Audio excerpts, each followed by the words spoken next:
Bonjour, je suis ravi de vous retrouver.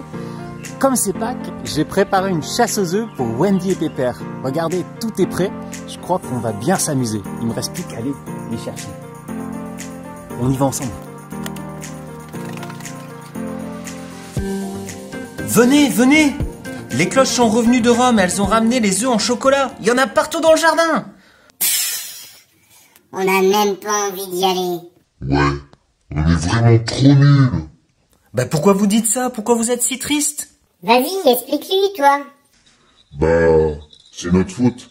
Quand Jésus a souffert, on a eu tellement peur qu'on est resté caché dans notre canapé pendant toute l'histoire. Oui. Et maintenant, on a honte. On n'est même pas venu le soutenir pendant son chemin de croix. On l'a laissé tomber comme une vieille chaussette. Alors, tu comprends, manger des chocolats maintenant? On n'a vraiment pas faim. Hein. Mais vous êtes pas au courant? Il est ressuscité, il est vivant. Ah bon? Alors, raconte.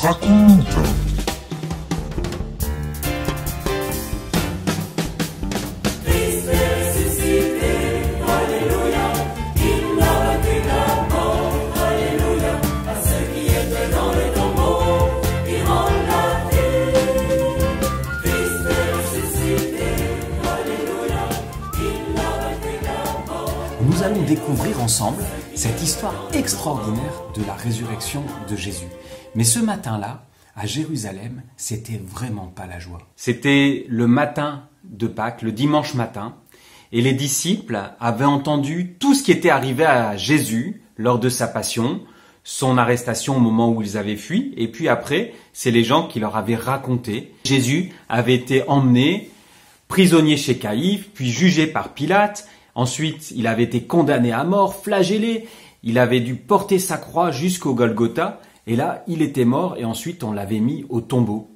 Et les disciples étaient très tristes de tout ce qui est arrivé, tout leur espoir était évanoui, enfui, et donc ils étaient enfermés à double tour dans le cénacle, cette pièce où Jésus les avait réunis pour son dernier repas. Ils y étaient retournés, et ils se cachaient là, terrorisés, parce qu'ils avaient peur aussi que ce soit leur tour. Ils se disaient, les chefs des prêtres qui n'ont pas hésité à arrêter Jésus, ils n'auront aucune peine à nous faire arrêter, nous aussi ses disciples, et à nous faire souffrir à notre tour. On frappe à la porte. Alors ils se disent, ça y est, c'est notre tour, on vient nous arrêter. Mais c'est une voix de femme qui leur dit, ouvrez-nous, car il s'est passé quelque chose d'extraordinaire. C'est Marie, Madeleine et l'autre Marie, une des Maries du groupe, parce qu'il y avait beaucoup de femmes qui s'appelaient Marie dans ce groupe des disciples de Jésus. Alors, ils ouvrent tout. Ces deux Maries étaient allées voir le tombeau de Jésus très tôt le matin parce qu'elles voulaient embaumer le corps de Jésus. Puisque quand le corps de Jésus avait été mis au tombeau, on n'avait pas eu le temps. C'était le début du sabbat, le grand repos de la fête de Pâques, et on n'avait pas le droit de faire aucun travail qui prenne du temps. Et donc on avait mis Jésus dans un suaire, dans un grand linge, et on avait fermé le tombeau avec l'énorme pierre qu'on avait roulée devant la porte du tombeau. Elle se disait, on ne pourra jamais ouvrir le tombeau car il y a une pierre énorme et il faut être plusieurs hommes très forts pour ouvrir ce tombeau. Comment va-t-on faire? Alors en arrivant, rien ne se passe comme elles avaient prévu. Elles voient que la pierre est déjà roulée. Alors elles regardent à l'intérieur et le corps n'y est plus. Et il n'y a plus que les linges qui entouraient le corps de Jésus et le corps de Jésus n'est plus là. Alors elles se disent, mais c'est terrible, le corps a disparu, qu'est-ce qui s'est passé? Elles ne comprennent pas. Alors Marie-Madeleine reste là, tournée vers le tombeau, en train de pleurer. Et elle pleure, en se demandant ce qui s'est passé et où est parti le corps de Jésus. Et voilà qu'elle entend quelqu'un venir derrière elle. Et lui dit, pourquoi pleures-tu? Qui cherches-tu? Alors elle ne comprend pas qui est cette personne. Elle le prend pour le jardinier, puisque le tombeau est dans un jardin, il y avait quelqu'un qui entretenait ce jardin.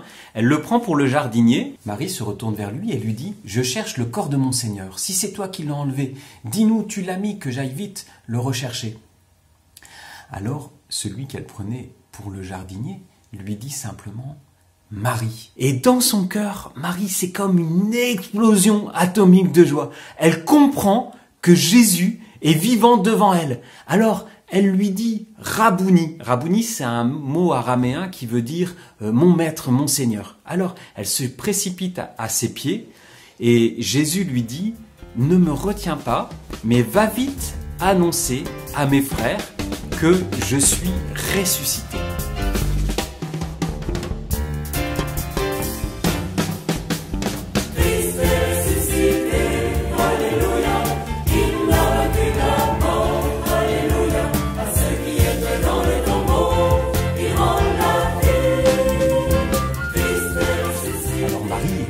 Se précipitent et c'est là qu'elles vont revoir les disciples. Alors les disciples, ils sont un peu sceptiques, hein. Ils se disent « Oh là là, ça c'est des histoires de femmes. Hein. » Ils ont été tellement perturbés par la mort de Jésus qu'elles sont en train de devenir folles, il ne faut pas les croire.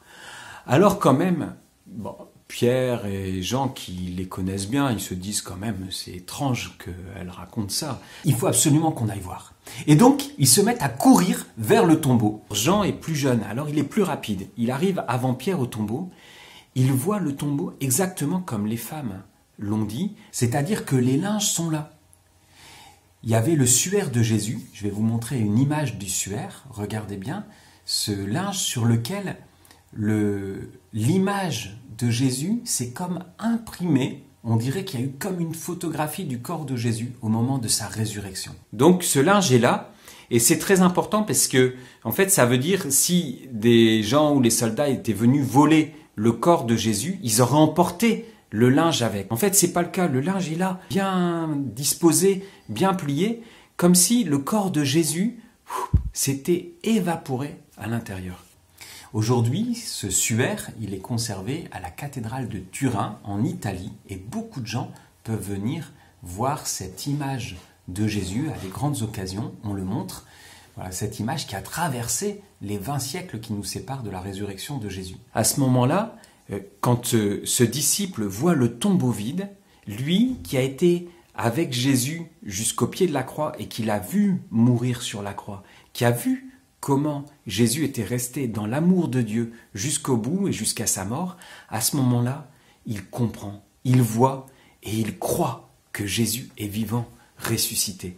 Et Pierre arrive, Jean laisse Pierre entrer dans le tombeau, il voit exactement tout comme les femmes avaient dit, le linge qui est là, avec la pierre qui a été roulée sur le côté, etc.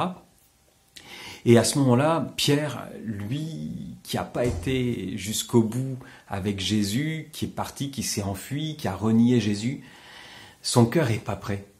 Il n'arrive pas à croire, il ne comprend pas. Dans son esprit, toutes les idées se remuent et s'entremêlent et il ne comprend pas.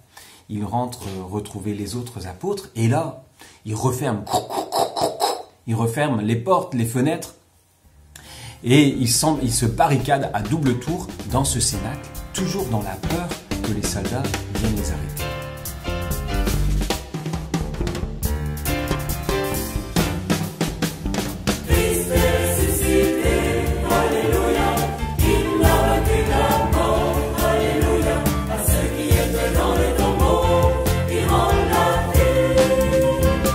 Il y a des disciples qui se disent on ne peut pas rester ici, c'est trop dangereux pour nous. Les grands chefs vont envoyer des soldats pour nous arrêter, et puis on est dans cette ambiance horrible où tout le monde ressasse ses mauvais souvenirs. On a peur, donc il faut qu'on rentre chez nous. Et ils commencent à partir les uns après les autres. Alors des disciples commencent à s'en aller, c'est normal. La communauté qui a perdu son chef, qui a perdu Jésus, elle est en train de se disperser. C'est ce qui se passe pour toute communauté qui a été décapitée, pour toute communauté qui a perdu son chef. Et il y a deux disciples qui s'en vont vers un village appelé Emmaüs. Il y en a un qui s'appelait Cléophas et l'autre dont on ne connaît pas son nom. Et donc ils marchent pendant plusieurs heures et au cours du chemin, ils se racontent l'un l'autre tout ce qui s'est passé, tout ce qu'ils ont entendu, et ils sont dans la tristesse. Ils sont tournés vers leur peine et vers leur chagrin. Ils se disent, mais nous qui pensions que Jésus devait être le sauveur d'Israël, qu'il arriverait à Jérusalem et qu'il régnerait en roi sur cette ville, eh bien nous sommes bien déçus. Parce que non seulement il est mort, en plus il est mort d'une mort horrible avec beaucoup de souffrance. Et à chaque fois qu'ils se rappellent ça, ça leur fait une peine énorme. Alors tandis qu'ils parlent en chemin, quelqu'un se met à marcher à leur côté. Vous avez compris qui c'est ? Bien sûr, c'est Jésus qui est là et qui marche avec eux. Mais eux, comme Marie-Madeleine au début, ils ne le reconnaissent pas. Ils sont tellement tournés vers leur chagrin, ils sont tellement dans leur peine qu'ils n'arrivent pas à voir que c'est Jésus. Alors Jésus marche avec eux, et puis, semblant de rien, il les interroge, il leur demande « Mais de quoi parlez-vous » Alors les disciples disent « Tu es bien le seul à ignorer ce qui s'est passé à Jérusalem ces jours-ci. Enfin, on parle de la mort de Jésus de Nazareth, qui était un prophète puissant, qui a fait plein de miracles, et qui a donné des enseignements extraordinaires. Tu ne le connais pas ?» Bon, il parle à Jésus, Jésus fait semblant de rien. Et nous pensions que c'était lui le Messie qui allait régner sur Israël et qui serait le sauveur de son peuple. Eh bien, on est bien déçus parce qu'il est mort dans des conditions horribles et c'est vraiment un grand échec. Jésus, qu'ils n'ont toujours pas reconnu, leur dit « Mais vous ne saviez pas que c'était annoncé dans l'Écriture ? Regardez dans la Bible. Regardez par exemple dans le prophète Isaïe ce qui est écrit du Sauveur. Tenez, on va reprendre ensemble ces passages de la Bible qui nous parlent de ce que Jésus devait vivre. Vous voulez bien ? Voilà, j'ai pris ma Bible.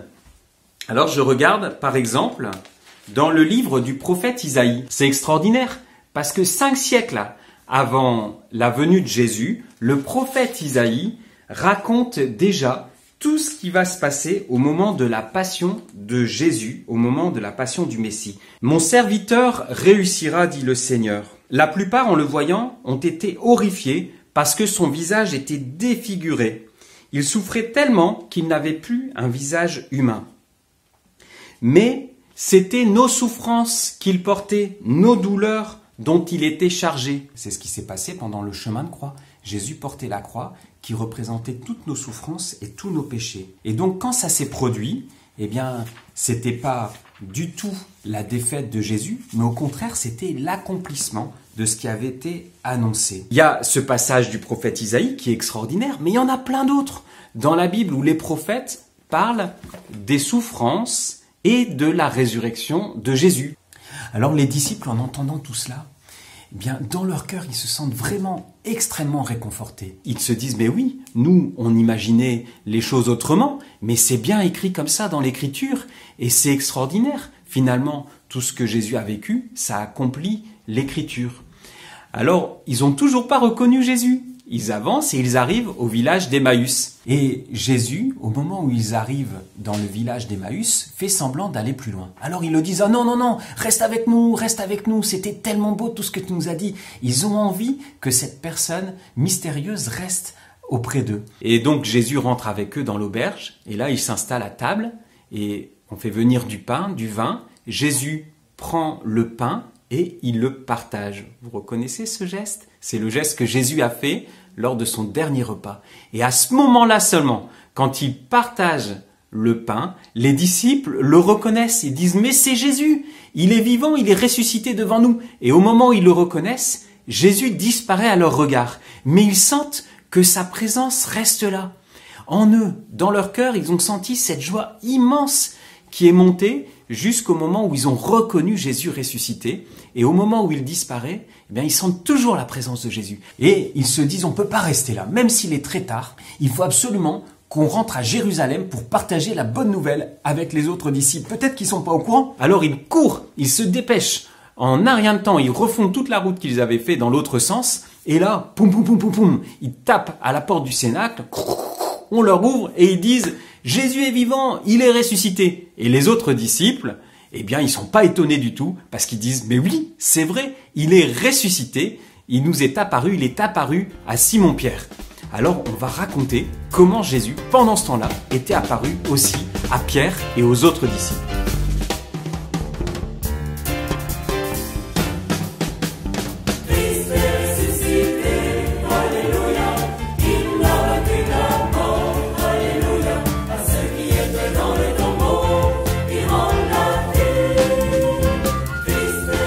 Voilà comment Jésus est apparu à Pierre et aussi à tous les autres apôtres qui étaient restés au cénacle. Pendant que certains disciples avaient commencé à partir pour rentrer chez eux, eh bien Pierre et les 10 autres apôtres qui étaient restés fidèles à Jésus étaient restés enfermés au cénacle. Alors au cénacle, c'est pas encore la joie. Il y a encore une ambiance très lourde, très pesante. Il y avait juste Thomas qui était parti pour faire des courses, parce qu'il faut bien manger quand même. Alors Thomas n'était pas là, et les apôtres étaient là, réunis, et ils avaient entendu les femmes qui leur disaient que Jésus était ressuscité, qu'il était vivant, mais à part un, ils ne croyaient pas. Ils ont bien tout fermé, toutes les fenêtres, toutes les portes, tout est verrouillé, et à ce moment-là, Jésus est là, au milieu d'eux. Jésus est là, il est entré, alors que tout est verrouillé, et il est présent. Et il leur dit, la paix soit avec vous. Dans leur joie, ils n'osent pas y croire. Mais c'est bien Jésus. Et Jésus leur dit, regardez mes mains et mes pieds, regardez mon côté, c'est bien moi. C'est pas un fantôme, c'est bien le corps de Jésus, celui qui a souffert sur la croix. Alors ils voient toutes les marques de Jésus et ils reconnaissent que c'est vraiment Jésus qui était bien mort. On avait vérifié qu'il était mort. On l'avait mis dans le suaire, on l'avait mis au tombeau et il était vraiment mort. Et là maintenant, ils le voient vraiment vivant avec toujours la marque des blessures. Et ils sont stupéfaits. Ils n'arrivent pas à comprendre parce que ce qui se passe là, ça s'est jamais produit dans l'histoire des hommes. Et Jésus, à ce moment-là, il disparaît à leur regard. Mais il disparaît pas de leur cœur. Ils sentent qu'il y a quelque chose de nouveau dans l'atmosphère. Il y a une présence de Jésus qui est là. Et quand ils pensent à lui, eh bien, il y a cette vie de Dieu, il y a cet amour de Dieu qui vient en eux. Dans le cénacle, vous imaginez, l'atmosphère est complètement transformée. Maintenant, c'est des chants, maintenant c'est la joie, maintenant on se rappelle chacun des gestes que Jésus a fait et tous ces miracles qu'il a fait au cours de sa vie. Et on comprend des choses nouvelles. Pendant que Jésus apparaissait aux disciples, Thomas, lui, il était parti. Et Thomas, il était vraiment toujours dans une grande peine parce qu'il s'en voulait beaucoup. Au moment où Jésus était mort sur la croix, lui, comme les autres disciples, sauf le disciple bien-aimé, sauf Jean qui était resté avec Marie au pied de la croix, il était parti, il s'était caché. Et il s'en voulait beaucoup parce que lui aussi, comme Pierre, il avait dit « moi je mourrai avec toi Jésus ». Et il l'avait pas fait. Et il se dit vraiment je m'étais engagé à suivre Jésus et j'étais nul, j'étais lâche. Et il s'en veut. Alors il rentre et puis là, il se dit, tiens, c'est bizarre, c'est plus du tout la même ambiance. Alors les apôtres lui racontent, lui disent, mais voilà, on a vu Jésus, il est ressuscité. Alors là, Thomas, il se dit, complètement siphonné. Ils sont en train de se raconter des histoires pour se consoler. Mais moi, j'y crois pas du tout. Ça l'étonne quand même parce que tous les apôtres disent la même chose. S'il y en avait un qui avait raconté l'histoire, l'autre lui dirait, maintenant arrête. Mais Thomas, c'est le seul qui était pas là et c'est le seul qui reconnaît pas que Jésus est ressuscité. Il veut pas écouter ce que les autres disent. Il a toujours tellement mal de la mort de Jésus que il n'arrive pas à écouter. À chaque fois qu'on lui dit Jésus est ressuscité, lui, il pense à la croix. Il pense à Jésus, comme on lui a raconté, qui est mort sur la croix alors qu'il n'était pas là. Et il s'en veut beaucoup, Thomas. Alors, pendant une semaine, Thomas, il va faire la gueule pendant que les autres sont dans la joie. Et le dimanche suivant, de nouveau, Jésus est là, au milieu de ses disciples, alors que toutes les portes sont fermées. Et il leur dit la même phrase, « La paix soit avec vous ». Jésus va s'adresser personnellement à Thomas. Il lui dit, « Thomas, regarde la marque des clous. Si tu veux, mets le doigt dans mon côté. Cesse d'être incrédule, sois croyant. » Alors il va dire la plus belle phrase qu'on a dans l'Évangile. Il regarde Jésus et il lui dit « Mon Seigneur et mon Dieu ». Il accueille Jésus comme son Seigneur et le Dieu qui le sauve. Thomas entre dans cette joie immense qu'il sentait chez les autres, mais jusqu'à là, ça l'énervait de les voir dans cette joie immense alors que Jésus était mort sur la croix, il n'arrivait pas à comprendre.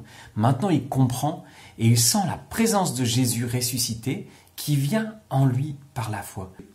Cette phrase qu'il dit à Jésus, elle contient toute la foi des évangiles, toute la foi des apôtres qui ont mis tellement de temps à découvrir qui était Jésus, mon Seigneur et mon Dieu. Et nous aussi, pendant la messe, quand on voit Jésus avec l'hostie consacrée que le prêtre présente, dans notre cœur, on peut dire aussi la phrase de Thomas, « Mon Seigneur et mon Dieu ». Et alors, comme les apôtres, on sent cette présence de Jésus qui est en nous, qui nous habite et qui nous apporte sa paix et sa joie. Thomas maintenant a rejoint les disciples dans leur foi et lui aussi, il croit en Jésus ressuscité. Mais les disciples vont pas rester à Jérusalem. Jésus leur a demandé de repartir en Galilée, c'est là qu'ils le verront. Et pendant 40 jours, ils vont avoir des apparitions de Jésus ressuscité. Je vous en raconte une dernière.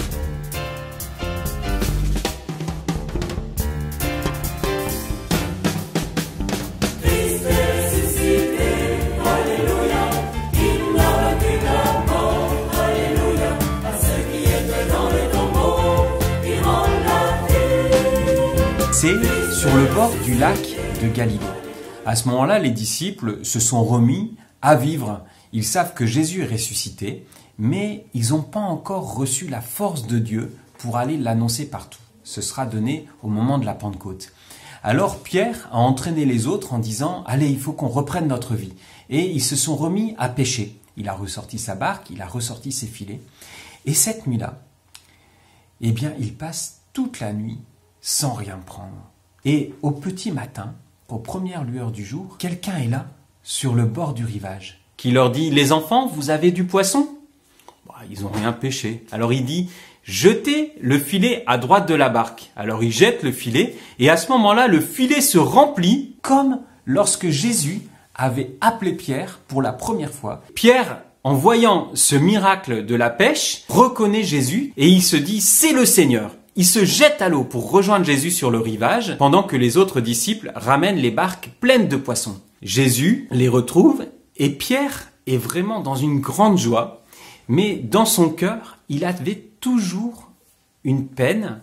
Il se rappelait ce moment où, au cours du dernier repas, il avait dit à Jésus « Je donnerai ma vie pour toi » et il l'avait pas fait. Il se rappelait les 3 fois où il avait renié Jésus devant les serviteurs des grands prêtres dans la cour, où il avait dit qu'il ne le connaissait pas. Il n'était pas fier de lui. Il avait honte. Et Jésus va dire « Pierre, viens avec moi ». Et ils vont marcher ensemble sur le bord du lac. Jésus dit à Pierre « Pierre, est-ce que tu donnerais ta vie pour moi ?» Alors Pierre, c'est vraiment la question qu'il avait envie d'entendre, parce que il avait très envie de pouvoir dire de nouveau à Jésus « Je donnerai ma vie pour toi ».